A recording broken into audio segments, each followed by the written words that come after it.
Hey, welcome back to the Hero Whispers, everybody. My girls, today it's your chief host, Supergirl, Jeannie Marie, back today with amazing guests. Listen to the headline. Today's show headline is 4 seasons, One Dalton, and 500 million in luxury sales. How Gabrielle Baron created a mass empire by leveraging her best asset. She is the bomb diggity in Boston. We are recording live from Coeur d'Alene, Idaho. I am so pleased to announce and introduce to you Gabrielle Baron, aka Gabby Girl. But first, let me just tell you a little bit about the show in case this is your first time tuning in. We are the Hero Whispers podcast. We are all about inspiring, empowering college women and young women to launch into life with the best tools we could possibly help provide for them, including mentorship, personal branding, career direction, networking, whatever they need to make them bigger, better, stronger, faster, because they are the future. And that's what we're all about. And so we're curating content to really help inspire and empower them. So today we have this amazing young woman, Gabby Baron. Her and I go way back to a vacation in Club Med where we became sisters. We call it Sisters. And since then, she has risen to the ranks in real estate in Boston, and we're going to learn all about that. I'm so happy. And now make sure you wait until the end of the podcast so you can find out how to get our gifts for today's show. Gifts about becoming taking your best asset and figuring out what the roadmap is. So stay tuned till the end of the show. But for now, let's meet Gabrielle Baron. Welcome to the show. Thank you so much, Jeannie. Thank you so much for having me. I really appreciate it, and congratulations on all your success so far. Oh, I cannot even hold a candle to you. Let me read just a little bit about our girl, okay? Gabrielle Baron is a 15-year veteran in the real estate profession, where she has been selling luxury real estate in the downtown and surrounding suburbs. For the past 12 years, she has been part of Boston's #1 ranked real estate firm, Campion and Company. Working closely alongside Tracy Campion as part of her team, she was critically involved in over 400 transactions totaling well over $500 million. Bam! For the past 3 years, Gabby has been part of a dedicated on-site sales team for the new Four Seasons private residences at One Dalton Street. Marketing the 160 residential condominiums has resulted in securing over 130 binding sales agreements for a total of $1.3 billion in sales year to date. Hello, Boston. Her reputation for honest communication and active listening has earned her the respect of her clients and other high-end real estate professionals in the community. Gabby's integrity, attention to detail, and creative nature allows her to give each client the highly personalized attention that they deserve. Amazing! I am so proud of you and what you have accomplished. Seriously, congrats. I appreciate that very much. It means a lot coming from you. And you're so humble. It's crazy how humble this girl is, okay? I just want to know, and I think our guests want to know, how you got started, how you got here, okay? What was your journey? Because you started as a teacher coming out of college, and then you ended up just knocking it out of the park in real estate. So let's hear about that. Okay, well, I guess I need to go back one step further from teaching to explain my career path. So I went to the College of Charleston, and I graduated there with a Bachelor in Science for elementary education. And I will be very honest, Jeannie, I was lost. I felt a little lost right after graduation. A good friend of mine had moved to Manhattan, and she heard of a temp job, which she thought of me. I got called. Of course, I happily accepted. And I moved to New York, and it was with a top design textile firm called F. Schumacher and Company. It was only a temp job for 3 months, but I said, you know what, it's going to get me to New York, and I just went. After that 3-month period, the company liked what I was doing for it. I was happy, and they actually created a job for me. So I ended up staying, and I became part of their marketing and public relations department. Was there for a few years and realized there wasn't really anywhere to grow. So started thinking I might need to move on. And right about that time, the .com era was booming. And I received another lead from a friend. And so I interviewed with a tech company, ended up landing that job. And I found myself in the marketing department learning a whole new industry. And I was with that firm for quite a while and wasn't planning to leave. But unfortunately, September 11th happened. So that changed everything for everyone. And my whole team got let go, but the owner of the company saw something in me. He actually asked me to stay on for like another 6 months, which I did. And I even got a raise, which I'll admit I felt a little guilty about. But during that time, I used it to decide, okay, let me try teaching, and I'm going to try moving to a new city. So I picked Boston. So I got recertified, and that's kind of how I got to the teaching aspect of my career. And I ended up not getting a place in early childhood because the certifications took so long to get to me. But I did hear of like an early elementary position. So I said, you know what? It's in kids, it's in a school, I'll take it.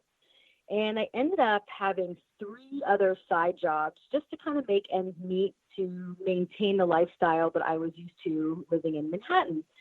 And I just figured this isn't the path that I want to see myself on. So I decided not to go ahead and sign another year with them and get back into business.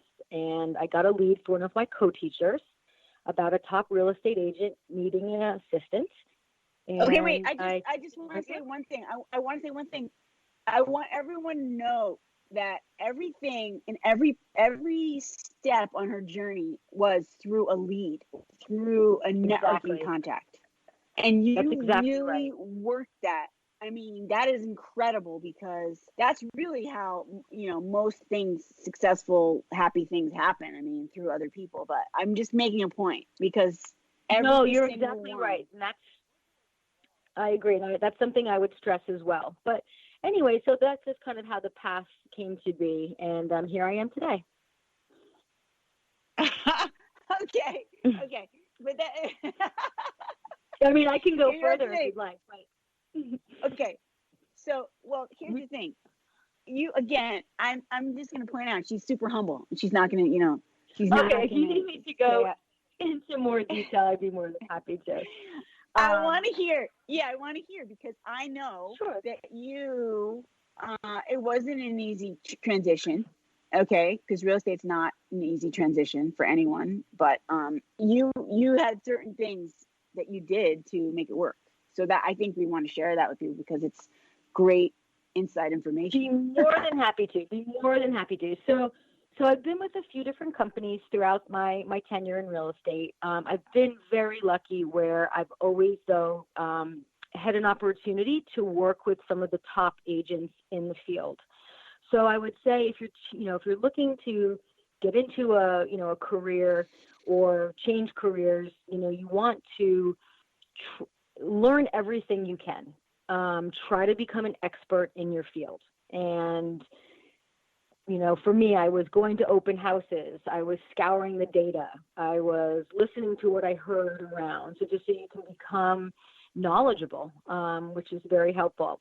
The first company I was with, I was an assistant. And again, it was all new. So I was like a sponge. I would make sure I was super organized with my notes. I would, learn how to use all the systems. I would, just really put the time in, even if it took a little bit extra, just so I would be, knowledgeable about the neighborhood, the school system. You just want to know everything. So when you're asked a question, you can answer it intelligently. So as far as, not an easy ride, and some advice, I would say become an expert, really listen, observe. Reading social cues is a huge part of really any of life, but specifically real estate. You have to try to make sure, just kind of see what's happening so you know when to back off or when to engage. And also, too, pitch in whenever you can. Volunteer your services. It may not be something you want to do, but it's really helpful to let people know that you are hungry and you're engaged and you're excited about where you are and for having that opportunity. Always, Jeannie, I would say always be professional. You never know who's watching. You never know who you're speaking with. And so you just have to be, put your best foot forward in everything you do. And I mean, I guess your character is really all that you have. So being honest and trustworthy, and being organized, that's really essential in anything you're doing. So those are some of my advice. Well, I know the professionalism makes a huge difference, especially in the luxury market, right? Mm-hmm. I find it, everyone has their own style, so I'm not saying there's one right or one wrong answer for this, but I personally, and again, I'm looking at some of the people that have really succeeded, they always are dressed impeccably, their nails are done, they have all their notes, they've got their keys where they need it, they've got it all down pat. You don't want to, you want to trust this person if they roll up and they look like they just crawled out of bed and in flip-flops. Like, it shows, I don't know, I think it doesn't show that they're, again, this is just my opinion, but I take it really seriously. So I realize that people are trusting me either with finding them a home or selling their home. And so you want to represent all the hard work that they've done, and you want to respect their time, and you just want to, I just want to be as professional as you can. Yeah, I mean, you absolutely do that. And one of the things I understood from you as you were building your business in Boston was that you used your network. Yes. You were, let's just say, my friend Gabby is a very social butterfly, okay? But in this case, it really served you well, didn't it? It did, and it does. And as I'm getting older, I'm realizing the importance of going to conferences and staying in touch with people, not even in the local area, but just in the industry across the country. But I do think it's important, and again, always be professional, but I think networking is something that is, especially if you're just out of college or just trying to switch careers and find your path, networking can be very, very valuable. And when you got your first client in real estate, was it through the network? Was it through just your due diligence of being on the job, or how did that happen for you? And then you kept getting more clients and more clients and more clients.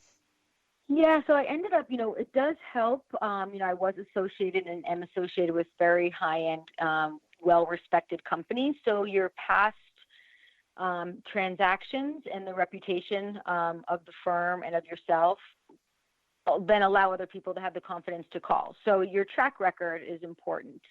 But as far as, some qualities that people are looking for that are really important, especially in the real estate industry, ethics are very crucial in this industry. That's really all you have to go on.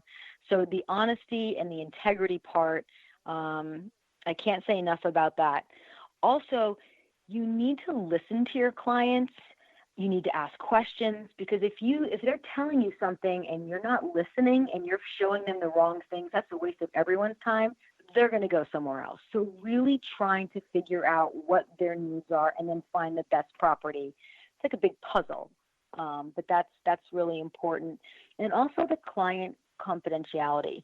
A lot of people are coming through the door. They've got big jobs, they've got big lives, and they're private. So no matter where you are, professionally, socially, don't talk about your clients. You never know. It's always a small world. You never know who knows who. So I think one of my mantras, and it's a good habit for anyone, I think, to get into the habit of, is if you can't say something and have the other person hear it, or if